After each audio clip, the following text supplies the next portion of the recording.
Hello everyone. तुम्हाला माहिती आहे की माझ्या सगळ्या टॉपिकच्या व्हिडिओ ऑलरेडी पोस्ट मी केलेलाच आहे 12th बोर्डसाठी. आणि मी थोडंसं फोकस करतोय छोट्या छोट्या गोष्टींवरती, छोट्या छोट्या पॉईंट्सवरती.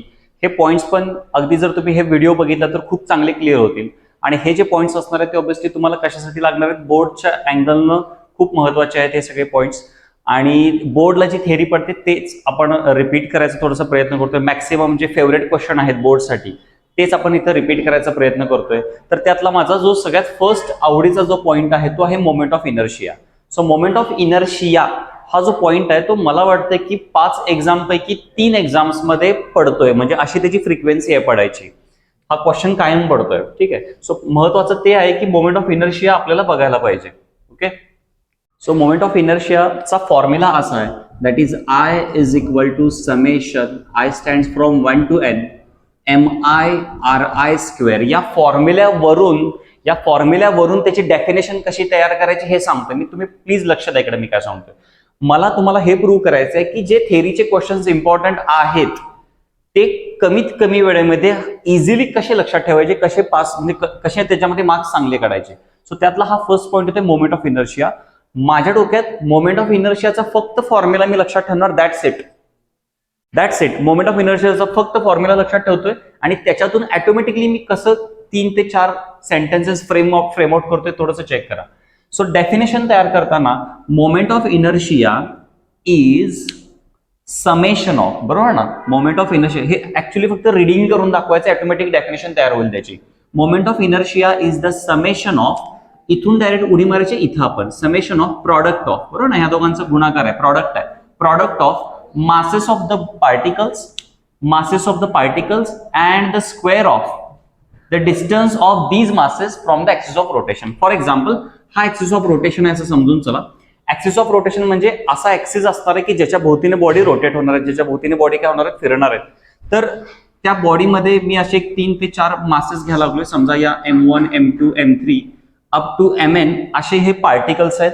आणि हे जे पार्टिकल्स आहेत ते R1 R2 R3 आणि Rn अशा डिस्टन्सेसला ते आहेत.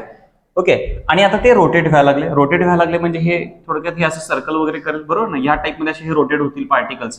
तर मला मोमेंट ऑफ इनर्शिया काढायचं असेल तर मला या केससाठी फॉर्म्युला होईल, पहिल्याचं मास घ्यायला पाहिजे पार्टिकलचं आणि त्यांचा जो डिस्टन्स आहे त्याचा स्क्वेअर करायला पाहिजे, प्लस दुसऱ्याचा मास घ्यायला पाहिजे, प्लस दुसऱ्याच्या डिस्टन्सचा स्क्वेअर करायला पाहिजे. आणि असं जाणार आहे मी कुठपर्यंत, n पर्यंत जाणार, कारण की पार्टिकल n आहे. सो यालाच आपण कंबाईनली कसं लिहू शकतोय, summation I stand from 1 to n MI/RI चा स्क्वेअर. सो पॉईंट हा बनतोय त्याच्यामध्ये की मोमेंट ऑफ इनर्शिया, डेफिनेशनवर येतोय परत, moment of inertia is defined as the summation of product of masses of the particles. भरपूर सारे जे पार्टिकल्स आहेत त्या पार्टिकलचं मासेस आणि स्क्वेअर करायचं आहे. कुणाचा स्क्वेअर करायचा आहे, डिस्टन्सचा. आता हे डिस्टन्स कुठला आहे बघा जरा, त्या सगळ्या मासेसमध्ये आणि ऍक्सिस ऑफ रोटेशन मध्ये हे डिस्टन्स आहे.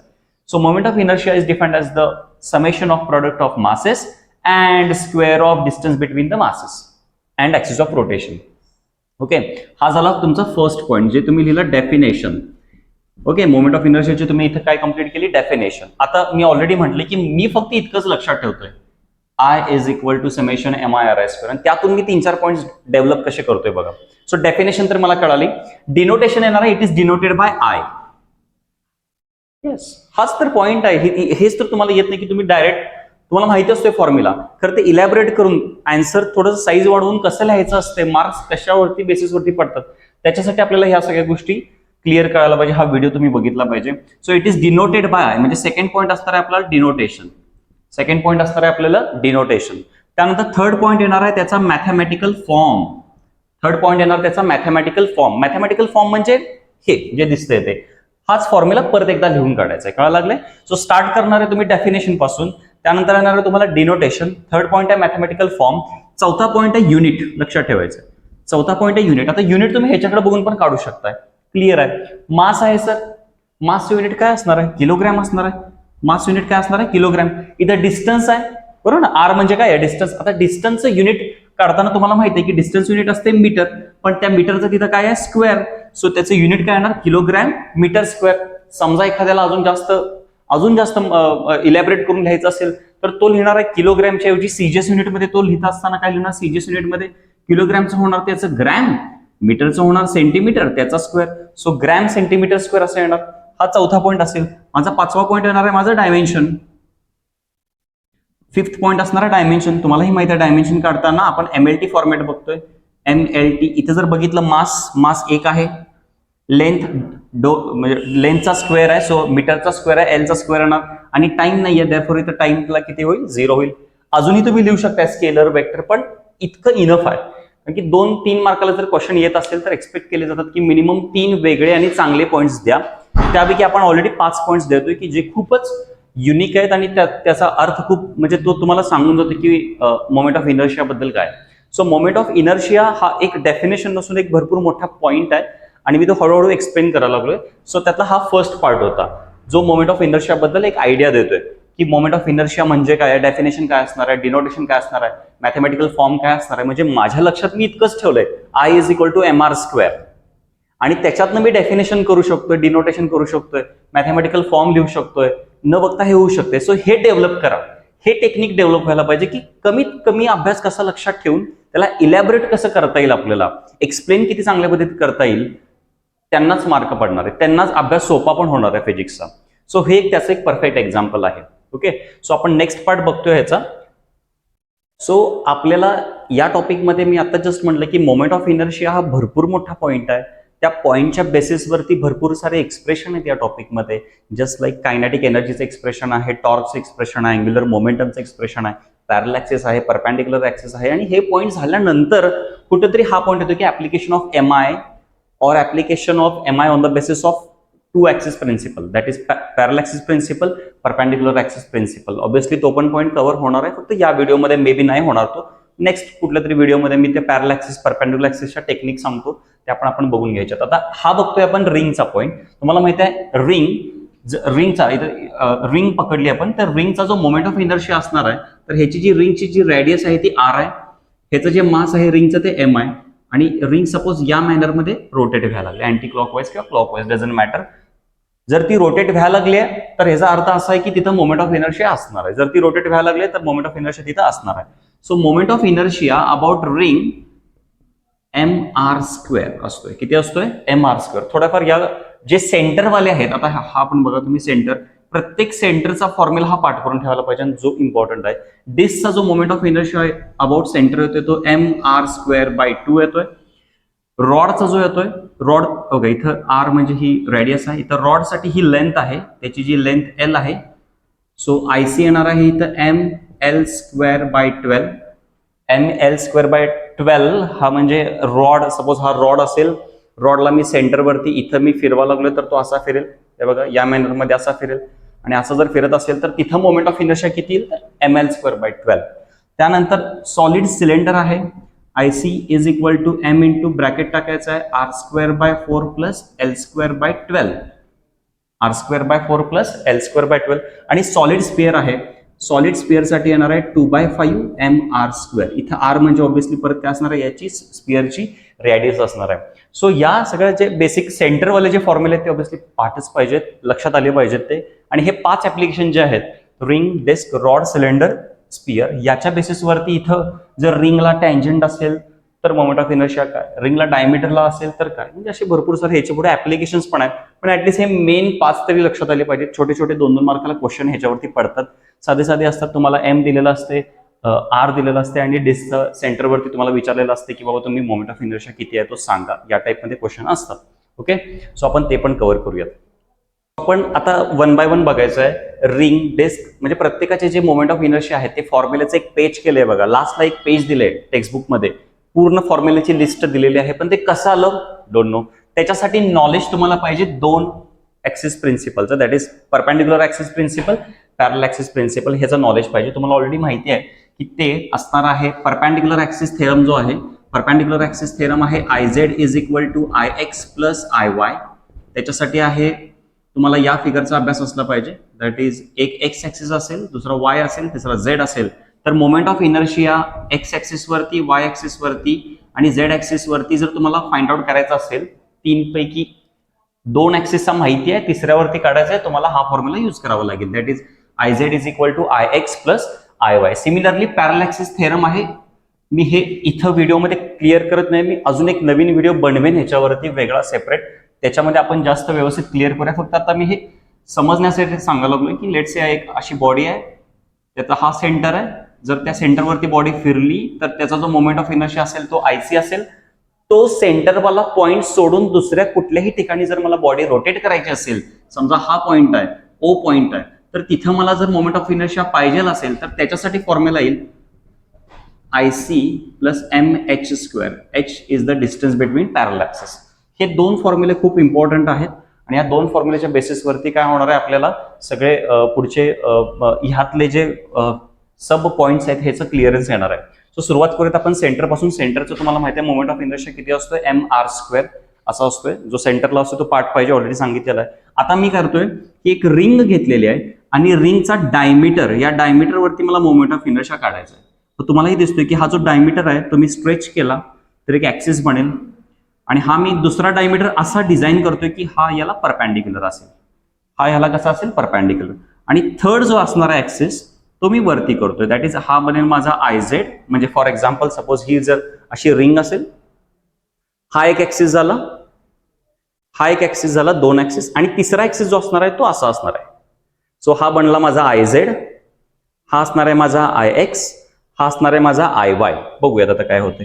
हा जो आहे तो IY च्या ऐवजी मी ID लिहितोय. व्हॉट ID का लिहायला लागलाय sir, because it is on the diameter. हा पण कोणासाठी आहे, ID साठी आहे. जर तुम्ही जर बघितले हा पण ID एक ऍक्सिस म्हणून काम करायला लागलाय, हा पण ऍक्सिस म्हणून काम करायला लागलाय. सो IX बरोबर इथं ID आहे, IY बरोबर एक ID आहे, बरोबर ना. आता तुम्हाला परपॅन्डिक्युलर ऍक्सिस प्रिन्सिपल काय सांगते, IZ is equal to IX plus IY. So Z म्हणजे तुम्हाला ह्याच्यावरती समजून चला की काढायचं आहे, अबाउट डायमीटर काढायचं आहे. So IZ is equal to IX plus IY हे मला माहिती आहे सर. इथं IZ म्हणजे हा कोणासारखा ऍक्सिस दिसायला लागलाय बघा, इथं दिसतोय सेंटरवाला आहे, जो असणार आहे IC म्हणून काम करेल. IX च्या ऐवजी आपण वापरलंय ID plus ID. So 2ID is equal to IC आणि मला डायमीटर वरती काढायचं आहे. therefore इथे जे 2 आहे मल्टिप्लाइड, इकडे गेल्यावर काय होणार डिवाइड. सो IC/2, IC आहे मला माहिती आहे mr²/2, हा होणार आहे डायमीटर साठी formula. So moment of inertia about diameter काढायचं असेल तर हा फॉर्म्युला आपल्याला यूज करावा लागेल. सर तो कसा काढला त्याच्यासाठी प्रूफ आहे, आपण काय वापरलेला आहे, परपॅन्डिक्युलर ऍक्सिस प्रिन्सिपल वापरले. काय वापरले इथं, परपॅन्डिक्युलर ऍक्सिस प्रिन्सिपल. आता आपण नेक्स्ट बघणार आहे, आता हा झाला सेंटर आणि हा जो सेकंड होता हा होता डायमीटर. हा सेकंड होता डायमीटर. आता आपण बघणार आहे या रिंगचं टँजंट बघणार आहे. ओके, सो आपल्याला आपण आता ऑलरेडी दोन बघितलेले आहेत. मोमेंट ऑफ इनर्शिया रिंगचा बघितला सेंटरवरती आणि बघितलेला होता डायमीटरवरती, बरोबर आहे. आणि आता आपण बघायला आपल्याला नेक्स्ट 2 पॉईंट चेक करायचे, टँजंट.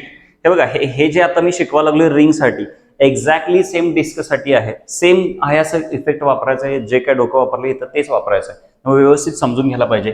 टँजंट परपॅन्डिक्युलर, आता इथं थोडंसं ट्विस्ट आहे, त्यासाठी मी तुम्हाला अजून जास्त क्लिअर करण्यासाठी मी एक डिस्क रिंग टाईपचं मटेरियल आणलेलं आहे. ऍक्च्युली रिंग ही मधून पोकळ असते, पण एक मानून चालत की तुम्हाला रिंग आहे, हातातलं कडं किंवा बांगडी वगैरे तुम्ही यूज करू शकता. सो पॉईंट हा बनतोय त्याच्यामध्ये की रिंग जी आहे या रिंगला टँजंट काढायचे आहेत. थोडंसं चेक करा, दोन टाईपच्या टँजंट आहेत इथं. समजा ही टँजंट आहे की जी या रिंगच्या प्लेनला, हा प्लेन आहे ना रिंगचा, त्याला ही परपॅन्डिक्युलर आहे, टँजंट पण आहे आणि परपॅन्डिक्युलर आहे. आणि ही जी टँजंट आहे ती या रिंगच्या प्लेनला पॅरलल आहे. रिंगचा प्लेन कुठला समजून घ्या पहिला, हा प्लेन आहे, त्या प्लेनला पॅरलल म्हणजे बघा ही टँजंट पण आहे आणि पॅरलल पण आहे, आणि ही टँजंट पण आहे आणि परपॅन्डिक्युलर पण आहे. थोडंसं क्लिअरन्स व्हायला पाहिजे की हे टँजंट परपॅन्डिक्युलर, टँजंट पॅरलल म्हणजे काय. सो सगळ्यात पहिला आपण बघतोय टँजंट आहे आणि परपॅन्डिक्युलर आहे. म्हणजे जर रिंग अशी असेल, टँजंट अशी असेल तर ही रिंग अशी फिरेल इकडून, ठीक आहे, म्हणजे असं होईल, दाखवतो मी, हे बघा असं फिरेल. आणि रिंग जर पॅरलल फिरायचं म्हटलं टँजंट वरती तर ती अशी फिरेल. चेक करा, ही टँजंट असेल, मे बी ही टँजंट असेल आणि ती रिंग अशी फिरेल त्यावेळी. ओके, सो पॉईंट काय बनतोय की आपल्याला चेक काय करायचं, टँजंट आहे आणि परपॅन्डिक्युलर आहे, टँजंट आहे परपॅन्डिक्युलर आहे, तर त्यावेळी किती. तुम्हाला ऑलरेडी माहिती आहे की याचा जो सेंटरमधून जो येतोय, तो असा ऍक्सिस होतोय, बरोबर आहे ना. सो तो आहे mr², ऑलरेडी आपण पार्ट करून ठेवलाय.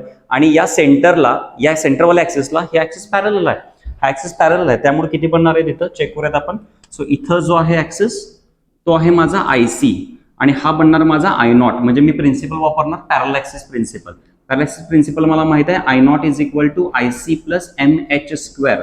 आय सी रिंगसाठी फिक्स असतोय M R square plus M into H म्हणजे या दोघातलं डिस्टन्स किती आहे R. So M R square म्हणजे किती बनणार आहे ते 2mr square. So tangent perpendicular to the plane of the ring किती येणार आहे 2mr square. Same tangent parallel to the plane of the ring.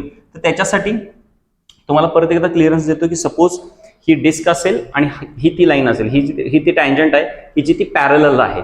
So ह्याच्यासाठी जर तुम्ही बघितलं ही जी टँजंट वरती जर तुम्हाला फाइंड आउट करायचं असेल तर डायमीटर आपल्याला ऑलरेडी माहिती आहे जो त्याला पॅरलल आहे. आपण परत पॅरलॅक्सिस प्रिन्सिपल यूज करू शकतोय. सो हा बनणारा माझा आय डी जो आपण फाइंड आउट करून ठेवलाय आणि हा बनणार आहे माझा आय टी. ओके, आणि हे डिस्टन्स होणार आहे माझं परत आरच होणार आहे. सो परत आपण इथं वापरू शकतोय I zero is equal to I C plus M H square. आता इथं आपण आय सीच्या ऐवजी इथं आय डी लिहायला पाहिजे कारण की हे पॅरल ऍक्सिस आहे plus M into H square. I D आपण मगाशीच काढून ठेवला M R square by 2 plus M into H म्हणजे इथं आहे आर त्याचा स्क्वेअर म्हणजे 3/2 mr स्क्वेअर. 3/2 mr स्क्वेअर म्हणजे आपण रिंगचं कव्हर केलेलं आहे. रिंगमध्ये तुम्हालाही माहिती आहे की सगळ्यात पहिला जो होतो तो सेंटरवाला येतोय फॉर्म्युला. रिंग जर सेंटरवरती फिरायला लागली तर जस्ट mr स्क्वेअर. रिंग जर डायमीटर वरती फिरायला लागत असेल तर ह्याच्या आधीचा पॉईंट जो होता तो mr स्क्वेअर बाय 2. त्यानंतर जर रिंग टँजंट वरती फिरायला लागले फक्त ती टँजंट कशी आहे त्या रिंगच्या प्लेनला परपॅन्डिक्युलर आहे तर 2mr स्क्वेअर. आणि रिंगच्या प्लेनला पॅरलल असेल तर त्या टँजंटला होणार आहे 3/2 mr स्क्वेअर. ओके, सो इथं आपलं कव्हर होतोय रिंग. आता आपण बघूयात डिस्क. सो सेकंड आपण ऍप्लिकेशन बघतोय डिस्कसाठी. रिंग आपण जस्ट कव्हर केलेलं आहे, आता आपण डिस्क बघतोय.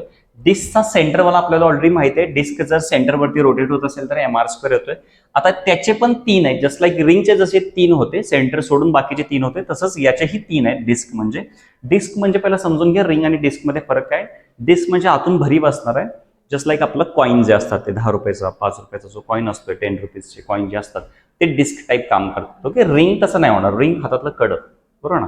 सो ते रिंग असेल आतून पोकळ असायला पाहिजे. सो डिस्क आहे ज्याची रेडियस आर आहे आणि हा जर सेंटरवरती फिरवलं तर त्याचा फॉर्म्युला येतोय mr स्क्वेअर बाय 2 येतोय.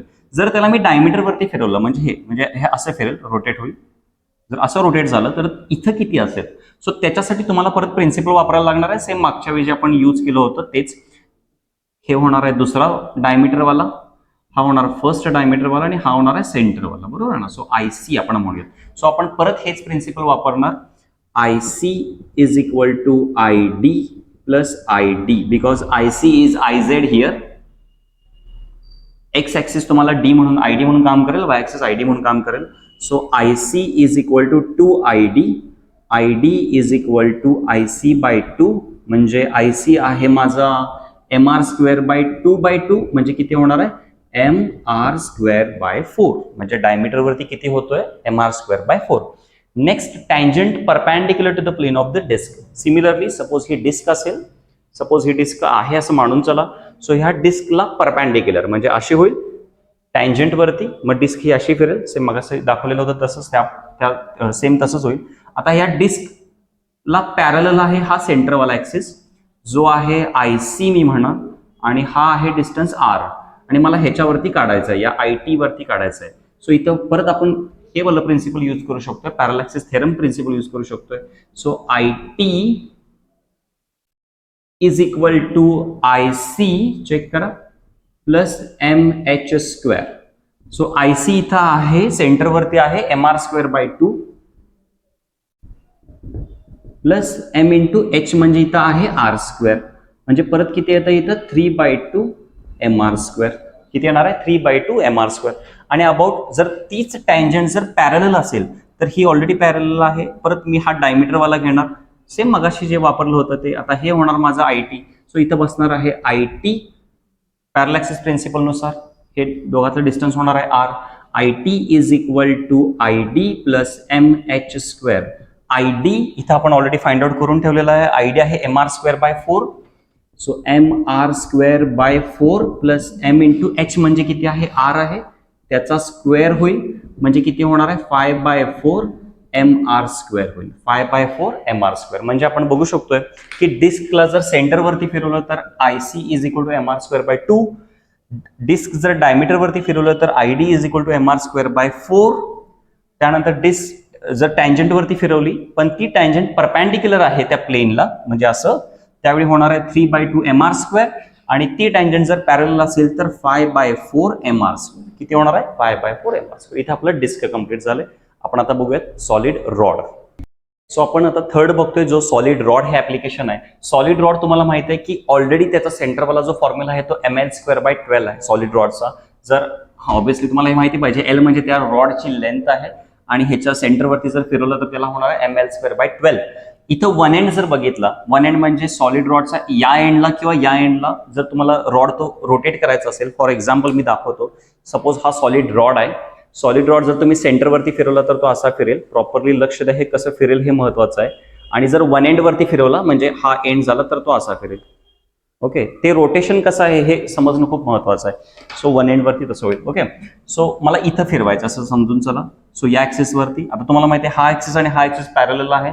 आपण परत इथं पॅरलल ऍक्सिस प्रिन्सिपल यूज करू शकतो. I not is equal to IC plus mh². So इथं I not is equal to मी फॉर्म्युला लिहून घेतला. मला काय फाइंड आउट करायचं आहे? मला सॉलिड रॉडच्या एका एंडला मोमेंट ऑफ इनर्शिया किती आहे हे फाइंड आउट करायचं आहे. I not is equal to IC plus काय होणार आहे mh². पण IC आपल्याला माहिती आहे किती आहे, ml²/12 प्लस mh म्हणजे तुम्हाला माहिती आहे की या दोन पॅरलल ऍक्सिस मध्ये डिस्टन्स असते. जर टोटल l असेल तर या दोन्हीमध्ये किती होणार आहे? l/2. Very good. किती होते? आणि त्याचं तिथं स्क्वेअर आहे. l/2 चा स्क्वेअर म्हणजे किती होणार आहे? ml²/12 plus ml²/4. ठीक आहे. मग आता इथं आपण काय करू शकतोय? क्रॉस म्हणजे कॉमन मध्ये पण काढू शकतोय, क्रॉस मध्ये पण करू शकताय. जर तुम्ही हे सॉल्व्ह केला तर तुम्हाला आन्सर लागेल ml²/3 लागेल. किती लागेल? ml²/3. किंवा तुम्ही असंही करू शकताय, यातून 12 कॉमन काढू शकताय. इथं 1 होईल आणि इथं 3 होईल. कळा लागले? सो फायनली 3/4 म्हणजे परत ते 3 येईल. सो I नॉट म्हणजे वन एंडला किती असणार आहे? ml²/12. सो सॉलिड रॉड साठी दोनच पॉईंट आहेत की सॉलिड रॉड जर सेंटरवरती फिरवला तर किती असणार आहे moment of inertia? ml²/12. Solid rod जर वन एंडला फिरवला तर किती असणार आहे? ml²/3. सो इथं आपला सॉलिड रॉड कंप्लीट होतोय. आपण आता बघतोय सॉलिड स्पियर.